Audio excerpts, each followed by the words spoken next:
नमस्कार, स्वागत है आपका हेल्थ से जुड़े हमारे खास कार्यक्रम हेल्थ गुरु में। मैं हूं आकांक्षा। किडनी की बीमारी के कारण हर साल लाखों लोगों की जान चली जाती है।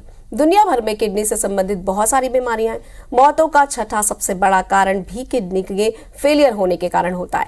खान पान में लापरवाही और खराब जीवन शैली के कारण लोगों में किडनी की समस्याएं बढ़ती जा रही है। तो आज हमने सोचा इसी विषय पर हम बात करें। तो चलिए करते हैं अपने कार्यक्रम की शुरुआत हेल्थ गुरु।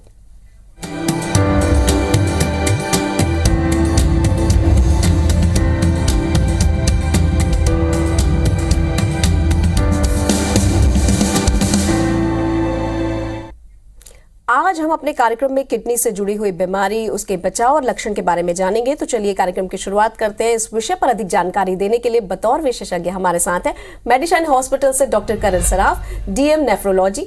आपका बहुत बहुत स्वागत सर। नमस्कार जी सर। सबसे पहले तो ये जानना है आपसे कि किडनी सही रखने के लिए हमें क्या करना चाहिए। किडनी हमारे शरीर का एक बहुत प्रमुख अंग है।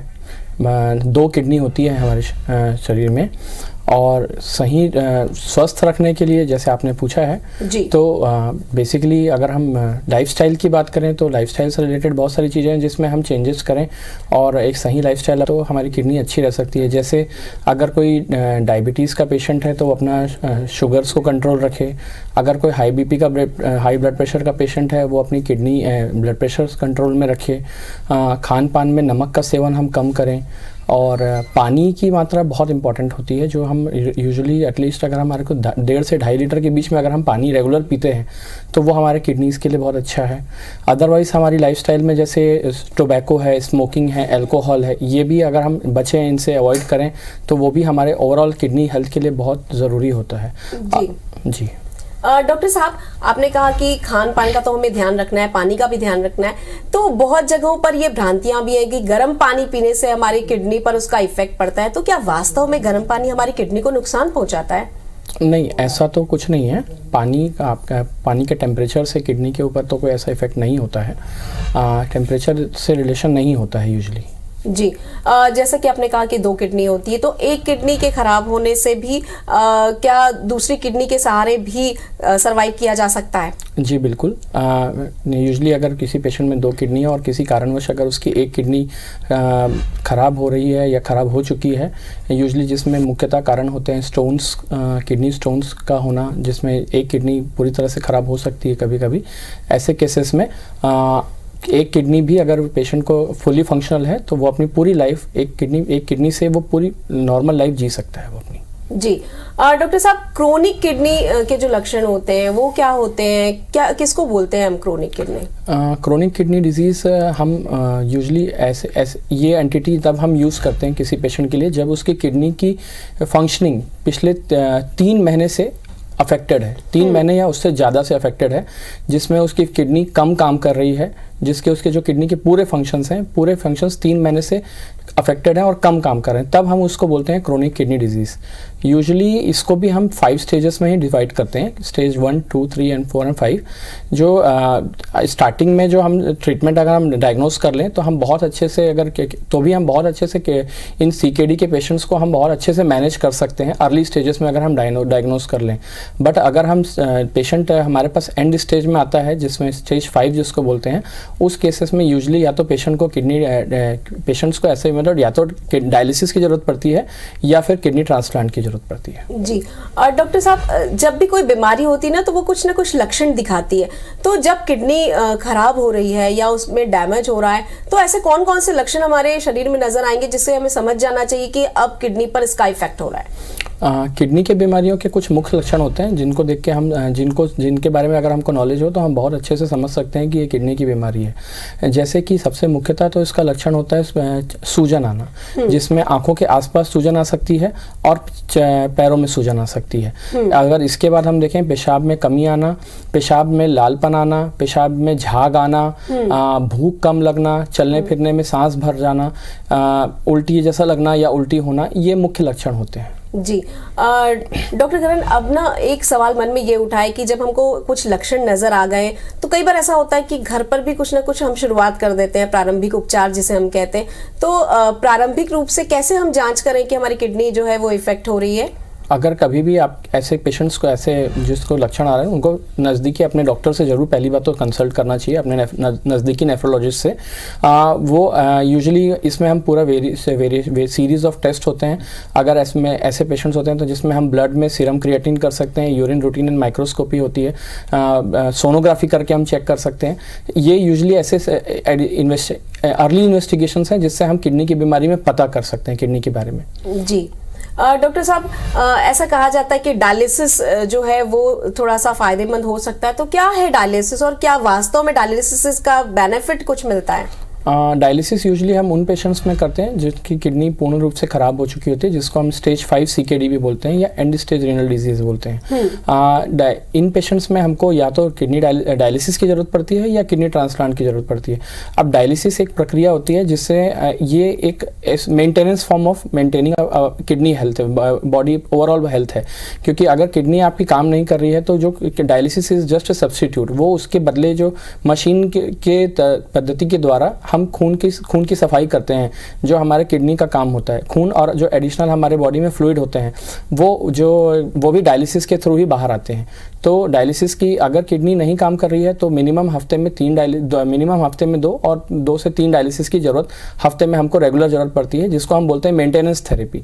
It is not a permanent solution तो नहीं बोल सकते, बट ये मेंटेनेंस थेरेपी है जिससे हमारी ओवरऑल बॉडी की हेल्थ और किडनी के हेल्थ में हम मेंटेन कर सकते हैं। जी डॉक्टर साहब, जैसे कि आपने लक्षण बताए तो आमतौर पर लोगों को लगता है पेट दर्द होना तो बहुत आम बात है, या शरीर में कुछ निशान जो बनते हैं या सूजन आते हैं तो भी लोग उसको अक्सर नजरअंदाज करते हैं। तो ये जो किडनी का टेस्ट हमें करवाना होता है, ये कितने दिन के अंदर करवाना चाहिए और ये क्यों जरूरी है?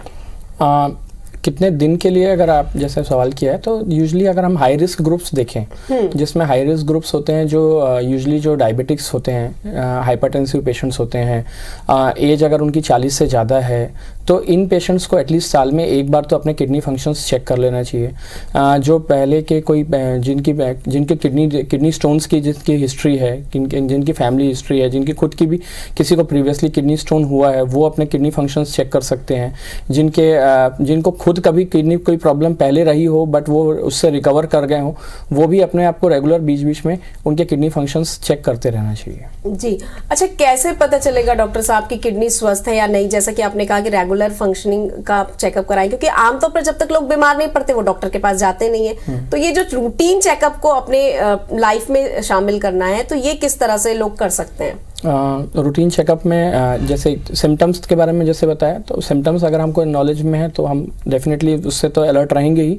और अदरवाइज जैसे सीरम क्रिएटिनिन टेस्ट है, यूरिन माइक्रोस्कोपी टेस्ट है, ये 2 टेस्ट बहुत हेल्पफुल होते हैं। कभी भी साल में अगर हम एक बार भी कर लेते हैं तो भी उससे हमको क्लियर हो जाता है कि हमारी किडनीज कैसी हैं। जी डॉक्टर करण, अक्सर लोग ये कहते हैं कि लहसुन खाने से ना जो हार्ट की बीमारी है वो कम होती है, लेकिन हमने ये भी सुना है कि लहसुन खाने से किडनी पर भी इसका असर पड़ता है। तो क्या असर पड़ता है? ऐसा कुछ सिग्निफिकेंट इफेक्ट्स नहीं है, जितना मैं जानता हूँ, मेरी नॉलेज में है, ऐसा कुछ सिग्निफिकेंट इफेक्ट्स किडनी पे नहीं पड़ते हैं। जी अच्छा, तो घर पर जब हम किडनी की जांच करना चाहें, यदि हमको लगता है कि हम पहले देख लें कि हमारी किडनी स्वस्थ है या नहीं, तो क्या ऐसा कोई प्रयोग हम घर पर कर सकते हैं या फिर सीधे हमको डॉक्टर से ही सलाह लेनी चाहिए? घर पे हम सिम्टम्स देख सकते हैं, जैसे पैरों में सूजन आ रही है क्या, कि भूख कैसी है हमारी, हमको चलने फिरने में, हमारी रूटीन में कोई चेंजेस आ रहे हैं क्या, हमारे खाने पीने में कोई चेंजेस आ रहे हैं कि नहीं, ये सब चीज़ें हम जरूर देख सकते हैं। बट ये बहुत कॉमन सिम्टम्स होते हैं, ये ज़रूरी नहीं सिर्फ किडनी डिजीज़ में ही ऐसे सिम्टम्स शो करें, ये तो अदर डिजीजेस में भी शो कर सकते हैं। तो इसलिए बेटर होगा अगर ऐसे कोई भी सिम्टम्स हमको मिलते हैं तो हम जरूर एक बार अपने नज़दीकी डॉक्टर से संपर्क करके अपने आप को एक बार जांच करवा लें। जी डॉक्टर साहब, जब पता चल जाए कि किडनी में काफ़ी ज़्यादा डैमेज हो चुका है तो ट्रांसप्लांट की तरफ लोग रुख करते हैं, तो ट्रांसप्लांट के लिए क्या क्या हमें बातें ध्यान रखनी चाहिए? किडनी ट्रांसप्लांट, जैसे कि फिर से मैं बोल रहा हूँ कि एंड स्टेज जब पेशेंट आ जाता है जिसमें स्टेज 5 होता है तभी ज़रूरत पड़ती है। और आई थिंक किडनी ट्रांसप्लांट एक सबसे अच्छा ऑप्शन है ट्रीटमेंट का, जिसको किडनी फेलियर जिस पेशेंट्स जो होते हैं बेस्ट ऑप्शन है। डायलिसिस के कंपैरिजन में यूजुअली लोग पूछते हैं कि क्या किडनी ट्रांसप्लांट बेटर है कि डायलिसिस बेटर है, बट सबसे बेस्ट मोड ऑफ ट्रीटमेंट तो किडनी ट्रांसप्लांट ही है। डायलिसिस एक मेंटेनेंस थेरेपी होती है जो हमारी बॉडी को मेंटेन करके रखती है, जिसमें हमको हमको मिनिमम हफ्ते में 2 बार डायलिसिस करवाना ही पड़ता है, और उसमें डायलिसिस कराने के भी दौरान के बाद भी हमारा सीरम क्रिएटिनिन कभी नॉर्मल नहीं होता है, वो हमेशा एक हायर रेंज में मेंटेन रहता है, जो कि बॉडी में over a long period of time वो बॉडी को धीरे धीरे करके डैमेज करता रहता है। बट किडनी ट्रांसप्लांट एक natural form of natural procedure है, जिसमें एक हमको हेल्दी ऑर्गन हमारे जो फर्स्ट डिग्री रिलेटिव्स होते हैं उन्हीं से ही हम लेते हैं और किडनी ट्रांसप्लांट करते हैं, तो वो एक नेचुरल ऑर्गन की तरह हमारी बॉडी में वर्क करता है, और जैसे नेचुरल किडनीज हमारी वर्क करती हैं उसी की तरह वर्क करता है, जिससे हमारी overall quality of life improve हो जाती है, हमारा ऑलमोस्ट नियर नॉर्मल लाइफ वापस आ जाती है, जैसे हम पहले बिफोर किडनी प्रॉब्लम्स जैसे हम एक नॉर्मल लाइफ जीते थे वो हो जाता है। और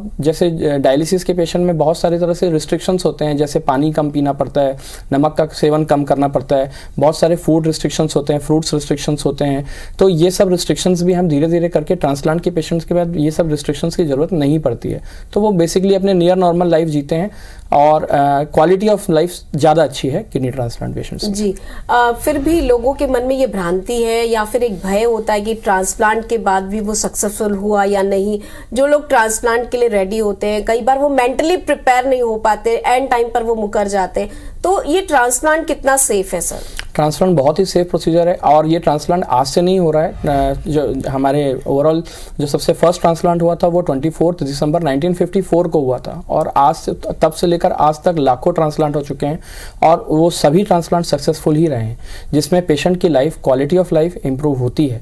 हाँ, ये है कि इसमें बहुत सारी चीज़ों का ध्यान रखना पड़ता है, जैसे पेशेंट हमारा फर्स्ट डिग्री रिलेटिव भी होना चाहिए, जिसमें हमारे माँ बाप, भाई बहन, पति पत्नी या बच्चे हो सकते हैं, और कुछ स्पेशल सर्कमस्टांसेस में कुछ सेकेंडरी डिग्री रिलेटिव गवर्नमेंट की तरफ से जो नॉर्म्स हैं उसमें अलाउड रहते हैं। अदर देन दैट इसमें बहुत इंपॉर्टेंट होता है कि एक जब हम किडनी ट्रांसप्लांट करा रहे हैं तो हमारा डोनर जो है वो डोनर बहुत donor should be a healthy donor, जिसको किसी भी तरह की कोई क्रोनिक प्रॉब्लम्स नहीं होना चाहिए, जैसे कि उसको कोई डायबिटीज़ नहीं हो, हाइपरटेंशन ना हो, या कोई क्रोनिक कैंसर रिलेटेड प्रॉब्लम्स या chronic lung related, chronic heart related कोई प्रॉब्लम ना हो, तो वो पेशेंट फिट होते हैं देने के लिए। और ऐसे पेशेंट्स में हम यूजुअली जब हम डोनेट करने की बात करते हैं तो जो बहुत इंपॉर्टेंट होता है वो ब्लड ग्रुप भी होता है। अगर ब्लड ग्रुप सेम रहता है तो वो भी एक बहुत पॉजिटिव पॉइंट रहता है, और ये सब चीज़ें एडिटिव बन के किडनी ट्रांसप्लांट को सक्सेसफुल बनाती हैं। जी बिल्कुल, यानी कि एक्सेप्टेंस जो है वो बढ़ जाता है यदि ब्लड ग्रुप सेम होता है। तो और भी बहुत सारी बातें हैं जो कि हमें डॉक्टर से जाननी है कि सेम ब्लड ग्रुप से अगर ट्रांसप्लांट होता है तो वो ज़्यादा सेफ होता है, लेकिन अगर अदर ब्लड ग्रुप से हम किसी से ट्रांसफ़र करते हैं तो वो कितना सुरक्षित है सर? वो भी काफ़ी सुरक्षित है, उसमें तो थोड़े एडिशनल टेस्ट और होते हैं और एडिशनल कुछ प्रोसीजर्स और होते हैं, और वो भी ऑलमोस्ट काफ़ी सक्सेसफुल ट्रांसप्लांट वो भी होता है बिना ब्लड ग्रुप वाला। जी सर, पुरुषों में जो किडनी ट्रांसप्लांट होता है वहाँ तक तो समझ में आता है कि उसके बाद तो भारी काम नहीं करना है, लेकिन महिलाओं के साथ तो बहुत सारी चीज़ें होती हैं। अगर मान लीजिए गर्भावस्था में जाने से पहले किडनी में कोई प्रॉब्लम आ गई है तो क्या फिर आगे गर्भ ठहरने में कोई समस्या होती है? अगर पेशेंट फीमेल है और पहले उनको प्रेगनेंसी नहीं हुई है और उन किडनी ट्रांसप्लांट के लिए गई हैं तो वो किडनी ट्रांसप्लांट कराने के बाद जैसे जैसे धीरे धीरे उनकी किडनीज नॉर्मल फंक्शनिंग में लौटती हैं वापस, और एक समय निकल जाता है करीब 1 साल या उससे करीब 2 साल तक का समय, अगर हम सब अच्छा चलता रहता है जिसमें पूरा उनका किडनी फंक्शंस नॉर्मल रहते हैं और वो अपनी रूटीन में लाइफ में वापस आ जाती हैं, तो वो डेफिनेटली एक समय के बाद अपनी प्रेगनेंसी प्लान कर सकती हैं। जी डॉक्टर साहब, ट्रांसप्लांट की यदि हम बात करते हैं तो ट्रांसप्लांट के बाद हमें किन किन बातों का विशेष ख्याल रखना चाहिए? किडनी ट्रांसप्लांट के बाद बेसिकली हम जो विशेष ध्यान रखने के लिए बोलते हैं पेशेंट्स को, वो थोड़ा सा बाहर के खाने पीने का परहेज रहता है, जिसमें आप घर का खाना खाएं, गर्म खाना खाएं, ताज़ा खाना खाएं, ये रहता है। बाहर की चीज़ें अवॉइड करें। दूसरा, बाहर के जो एनवायरनमेंट है, कहीं अगर कैसे बहुत ज़्यादा धूल मिट्टी ऐसी जगह पर ऐसे कम जगह जाएं, और अपने आप को हमेशा मास्क लगा के रखें जहाँ पर बाहर जो यूजुअली जाना पड़े, तो वो स्टार्टिंग में ज़्यादा ज़रूरत पड़ता है, धीरे धीरे करके वो भी हम लिमिट कर सकते हैं। तो ये बेसिक कुछ परहेज हैं जो ध्यान रखना पड़ता है, और जो इसके अलावा होता है कुछ दवाइयाँ जो चलती हैं उसको नियमित रूप से लेना रहता है। बाकी मोस्ट ऑफ द टाइम हम इसके अलावा नॉर्मल लाइफ जी सकते हैं। जी बिल्कुल, यानी कि ट्रांसप्लांट के बाद एक नॉर्मल लाइफ आसानी से व्यक्ति जी सकता है। डॉक्टर साहब, किडनी पर बाहरी खाने का कितना इफेक्ट पड़ता है, क्योंकि अक्सर लोग कहते हैं कि बाहर का खाने से बहुत बुरा असर पड़ता है किडनी पर, इसमें कितनी सच्चाई है? इसमें आई थिंक जैसे कुछ ऐसे कुछ फैटी फूड्स और सॉल्टी फूड्स हैं, डेफिनेटली उसका लॉन्ग टर्म पे इफेक्ट्स है, क्योंकि वो अल्टीमेटली ब्लड में कोलेस्ट्रॉल का लेवल बढ़ाना और हाइपरटेंशन जो हमको होता है उसके लॉन्ग टर्म इफेक्ट्स किडनी पे दिखते हैं, तो डेफिनेटली उसके इफेक्ट्स हैं। कुछ ऐसे चीज़ें होती हैं जो अदर जो चीज़ें होती हैं जो हम यूजली देखने को मिलता है, तो ऐसी चीज़ें भी होती हैं जो नुकसान कर सकती हैं, बट ऐसा बहुत कम होता है कि पेशेंट कोई डायरेक्टली कोई ऐसी चीज़ ले ले और तुरंत नुकसान करे, कुछ ऐसे कम ही देखने को मिलता है ऐसी चीज़। जी, और मतलब बाहर का खाना उतना असुरक्षित नहीं है जितना हमें लगता है, लेकिन सर बहुत सारे लोगों की आदत होती है ना, बात बात पे वो दवाइयाँ खाते हैं, तो कई बार बहुत ज़्यादा दवाई खाने का असर भी हमारी किडनी पर पड़ता है, तो क्या वास्तव में ये हानिकारक है हमारे लिए? बहुत ज़्यादा दवाइयों में ऐसी दवाइयाँ जो किडनी को नुकसान करती हैं, जैसे कि पेन किलर्स, वो तो डेफिनेटली अगर कोई बहुत अनरेगुलेटेड वे में खा रहा है, डॉक्टर्स की सलाह के बिना खा रहा है और अपने हिसाब से ले रहा है, ओवर द काउंटर जाके ले रहा है, तो और ये इसका डेफिनेटली काफ़ी इफेक्ट है किडनी पे। और अदर देन दैट कुछ ऐसी एंटीबायोटिक्स हैं और भी कुछ चीज़ें हैं जो किडनी को नुकसान कर सकती हैं। तो बेसिकली अगर हम यही बोलें कि अगर डॉक्टर की सलाह हो तो आप लीजिए, अपने तरफ से ऐसी कोई भी दवाई ना लें जो किडनी को नुकसान करे। जी सर, हमने ये भी सुना है कि जो डायबिटिक पेशेंट होते हैं उनकी किडनी पर बहुत ज़्यादा इफेक्ट होता है, कुछ भी वो खाते हैं तो किडनी पर सबसे पहले असर होता है, क्या वास्तव में ऐसा होता है? जी डेफिनेटली, हमारा इंडिया तो डायबिटीज़ का कैपिटल है वर्ल्ड में, ये तो हम सब जानते हैं। और जो डायबिटिक किडनी डिजीज़ है वो इंडिया में नंबर 1 कॉज है, जिसमें मैक्सिमम लोगों की आज इंडिया में जो किडनी ख़राब हो रही है वो डायबिटीज़ की वजह से ही ख़राब हो रही है। तो डायबिटीज़ में खान पान का इंपॉर्टेंस है डेफिनेटली। अगर हम अपने शुगर को कंट्रोल रखते हैं over a long period of time तो हमारा किडनीज हमेशा सुरक्षित रहेंगी। अल्टीमेटली हमको जो कंट्रोल करना है वो शुगर कंट्रोल करना है, जितना अच्छा हम शुगर कंट्रोल करेंगे उतनी ही अच्छी हमारी स्वस्थ किडनी रहेंगी। जी डॉक्टर साहब, अभी अगर हम सरसरी तौर पर आसपास के लोगों को देखें, या तो बहुत ज़्यादा दुबले लोग हमको नजर आते हैं या बहुत ज़्यादा फैटी लोग नजर आते हैं, तो क्या ज़रूरत से ज़्यादा फैट भी हमारी किडनी को इफेक्ट करता है? बिल्कुल करता है। अगर हम मॉर्बिड ओबेसिटी जिसको बोलते हैं, अगर मॉर्बिड पेशेंट मॉर्बिड ओबेस है तो उसकी किडनीज पे डेफिनेटली उसका फ़र्क पड़ेगा, क्योंकि किडनीज को का काम फिल्ट्रेशन होता है, तो फिल्ट्रेशन करना, वेस्ट प्रोडक्ट्स बाहर निकालना, तो वो अगर पेशेंट का body weight excess over and above excess है तो डेफिनेटली उसका किडनीज पे फिल्ट्रेशन लोड आता है, जिसका over period from long term में फिल्ट्रेशन में अफेक्ट आने की वजह से किडनीज वीक हो सकती हैं पेशेंट्स की। जी, तो यानी कि हमें अपने फैट का भी ध्यान रखना होगा, और लाइफस्टाइल बहुत इंपॉर्टेंट हो जाती है। जब हम लाइफस्टाइल की तरफ बात करते हैं या फिर हमारी डाइट को लेकर आजकल जो लोग बहुत कॉन्शियस हो गए, तो उसमें हमारे दर्शकों के लिए आप क्या सलाह देना चाहेंगे? लाइफस्टाइल में मैं यही बोलूँगा कि टोबैको, स्मोकिंग, अल्कोहल से बचें, पानी ज़्यादा पिएं, नमक का सेवन कम करें, ऊपरी नमक जो होता है वो तो और कम, बिल्कुल ना के बराबर ही रखें, बीपी अपना मेंटेन रखें, ब्लड प्रेशर मेंटेन रखें, डायबिटीज़ कंट्रोल में रखें, थोड़ा एक्सरसाइज भी हमारी बॉडी रेगुलर लाइफस्टाइल में आए तो अच्छा है, और स्ट्रेस मैनेजमेंट में भी हम अपना ध्यान दें। जो बहुत स्ट्रेसफुल हम होते जा रहे हैं आजकल अपने काम को लेके, उसमें भी अगर हम मैनेज करें तो हमारे ओवरऑल किडनी हेल्थ पे भी उसका इफेक्ट है। जी डॉक्टर साहब, जैसे कि आपने बताया कि हमारी बॉडी में 2 किडनियां हैं, तो किडनी से रिलेटेड और कौन कौन सी समस्याएं होती हैं जिसका सामना लोगों को करना पड़ता है, और क्या वो वास्तव में दूसरे और तरह के लक्षण भी दिखाती हैं? किडनी से रिलेटेड और जो समस्याएं जैसे आप पूछ रहे हैं, तो किडनी दूसरे ऑर्गन्स की बीमारी की वजह से भी अफेक्ट हो सकती है, जैसे कि किसी हार्ट के प्रॉब्लम्स से भी किडनीज में अफेक्ट आ सकता है, लिवर के प्रॉब्लम्स में भी आ सकता है। तो यूजुअली ये फिर वो सिम्टम्स किडनी से, लिवर और हार्ट से रिलेटेड भी हो सकते हैं, बट जिसका लॉन्ग टर्म में किडनीज पे भी इफेक्ट आता है। अदर देन डैट जो सिम्टम्स मैं बताया हूँ वो यूजुअली वो सिम्टम्स कोई किडनी की कोई दूसरी बीमारी भी होती है उसमें भी यूजुअली सिम्टम्स ऐसे ही प्रेजेंटेशन होते हैं। जी डॉक्टर साहब, कई बार किडनी में स्टोन की समस्या भी सुनने को मिलती है कि किडनी में स्टोन हो गया, तो ये तो हम मान के चलते हैं कि पानी की कमी की वजह से होता है। क्या किसी और कारण से भी ये किडनी पर इफेक्ट डालता है, और किडनी में अगर स्टोन हो रहा है तो क्या ये वास्तव में किडनी को डैमेज करेगा? किडनी में स्टोन है और किडनी में उसका अनट्रीटेड वे में जा रहा है पेशेंट, अगर पेशेंट उस चीज़ में ट्रीटमेंट नहीं ले रहा है तो लॉन्ग टर्म में किडनी स्टोन्स किडनी को डैमेज करते हैं, और ये definitely one of the major causes of kidney damage in India and across the world है। तो डेफिनेटली किडनी स्टोन्स अगर किसी पेशेंट को होता है तो उसका ट्रीटमेंट लेना बहुत ज़रूरी है, क्योंकि हम उस किडनी ट्रीटमेंट लेंगे तो ही हमारी किडनी बच पाएंगी। जी डॉक्टर साहब, कई बार ऐसा होता है ना कि जैसे पता चल जाता है कि किडनी खराब हो गई है, सबसे पहले तो पेशेंट टूटता है, उससे ज्यादा उसके घर वाले टूट जाते हैं। अब ये जो मेंटल हेल्थ है वो बहुत इंपॉर्टेंट हो जाता है, क्योंकि किडनी ट्रांसप्लांट के लिए व्यक्ति तो सबसे पहले तो तैयार नहीं होता, फिर लोगों को ढूंढना वो एक कठिन काम होता है, और उससे भी ज्यादा कठिन होता है खुद को तैयार करना, क्योंकि उनको ये लगता है कि अब तो हमारी सारी दुनिया खत्म। तो ये जो मेंटल हेल्थ है वो कितना इंपॉर्टेंट होता है इस किडनी ट्रांसप्लांट में? डेफिनेटली मेंटल हेल्थ बहुत इंपॉर्टेंट होता है। पेशेंट को काउंसलिंग की बहुत ज़्यादा ज़रूरत होती है, जिसमें वो डॉक्टर की काउंसलिंग की भी बहुत इंपॉर्टेंस रहती है और ओवरऑल फैमिली मेम्बर्स की काउंसलिंग की बहुत इंपॉर्टेंट रहती है।